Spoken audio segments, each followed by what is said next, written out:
Lillian and Vimbai Makusha are sisters who live in Bulawayo, Zimbabwe. For a year they had been attending the Wesleyan Church. But because the church was just getting started, there was not a church building for them to worship in. People who were attending the Wesleyan Church walked many kilometers to arrive at the Kamalo Primary School where the church was meeting. Lillian and Vimbai enjoyed going to church. They liked Sunday school the best. Their Sunday school teacher was Mrs. Eva Cheney. All the children called her Auntie Eva. In their Sunday school class, they learned many things about Jesus Christ. They also did many fun activities. They drew pictures and played games. They also sang many songs. Their favorite song was Gana Gim. Gana Gim, Gim, Ganam Cindy C. Gana Gim, Gim, Gana Gim, Gim.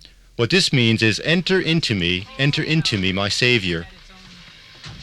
On one particular Sunday, Pastor Jim, who was a missionary with the Wesleyan Church, told the people that he had a very important announcement to make later on in the worship service. Everyone was wondering what this important announcement was going to be. Lillian and Vimbai began to fidget in their seats. Their mother leaned forward and whispered for them to sit still, but they were too excited to sit still. They kept wondering what the big announcement was going to be. Right before Pastor Jim was going to preach, he said, "Let me tell you what the important announcement is. We received word this week that we will be receiving some money from America to help us build a church building. A wonderful couple in America who are members of the Wesleyan Church over there are donating the money." When Lillian and Vimbai heard this, they jumped up with joy. Others were shouting, "Praise the Lord." Some were lifting up their hands and dancing. After a little while, Pastor Jim signaled for the people to listen again. He said, "But we still need your help as well. You must also help by giving your money. Otherwise, we will not have enough to finish building the church." As the church people were walking home after church, they were talking to each other. They were telling each other how nice it was going to be to have a church to meet in. Lillian and Vimbai were also talking about the new church building. Lillian then turned to Srinarai and asked him, "What are you going to give for the building of the new church?" Srinarai shrugged his shoulders and answered, "Why should I give anything? Can't we just wait for more money to come from America?" Lillian and Vimbai stopped walking. They turned to look at Srinarai, and Lillian said, "What do you mean you aren't going to give anything? We can thank God that we will be receiving some money from America to help us build our church, but we must also give. It is our church." Srinarai then said, "But we are only children. What can we do?" The next week, Andre and Matthew Lowe, the twin sons of Pastor Jim, went to play with Lillian and Vimbai at their house. After playing for a long time, Mama Makusha came out to where they were playing and said, "Would you like something to eat and drink?" They all shouted, "Yes, please." While they were eating their cookies and drinking their cool drink, Lillian asked, "What can we do to help raise money for the new church building?" Quickly, Matthew said, "How about having a walkathon?" Andre piped up, "Have a what-a-thon?" Matthew answered, "A walkathon. What's that?" Lillian looked at Andre and said, "Don't you know what a walkathon is?" Andre answered, "No, never heard of it before. What is it?" Matthew said, "A walkathon is when you get people to sponsor you to walk. For each kilometer you walk, you get a certain amount of money." After some more discussion, the little group stood up, shook hands in agreement, and said, "Let's have a walkathon to raise money for the new church building." The next Sunday at church, Lillian, Vimbai, and the twins told the other children about their idea of having a walkathon. Everybody liked it. The children began asking people to sponsor them. They asked their parents, brothers, sisters, friends, and teachers. Some people promised to give 10 cents for every kilometer walked. Others promised 25 cents. One man said he would give $1 for every kilometer. The next week on Saturday, all the children gathered at Lillian and Vimbai's house where they were going to start their walkathon. Mr. Makusha came out of his house with a large straw hat on his head. He told the children, "This is to keep the sun off my bald head when I walk with you." All the children laughed. At exactly 2 o'clock they began to walk. The first few kilometers were easy. The children had fun talking and joking with each other. But before long, their little legs began to get tired. Someone suggested that they should sing. So for the next 3 kilometers, the group sang some of the songs they had learned at church. Many people stopped to watch and listen to the children singing. By the time they got back to where the Makushas lived, they had walked over 10 kilometers. Though the children were very tired, they were also very happy. That Sunday, they brought all the money they had collected from the walkathon to church. They had raised over $300.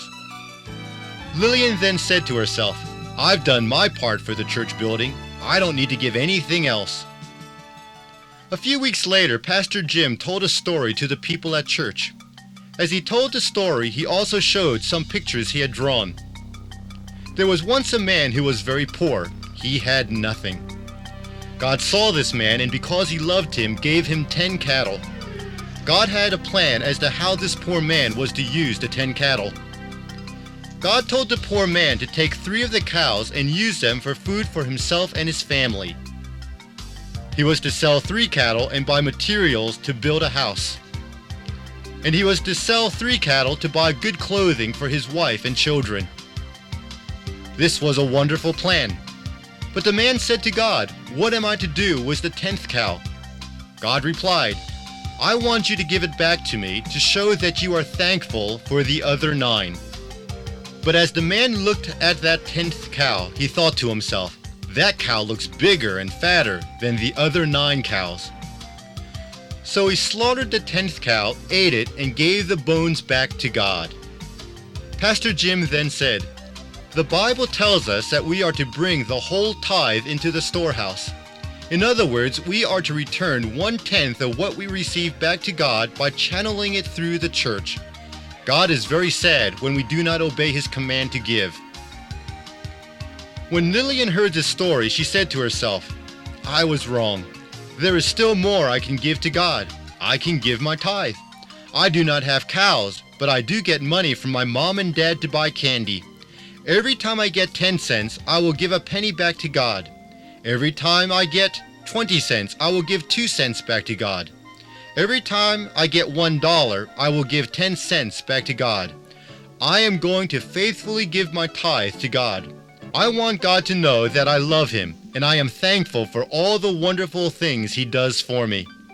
From that day on, every time she received money from her parents to buy sweets, she took 10% of it and put it in an envelope which she kept in the top drawer of her dresser.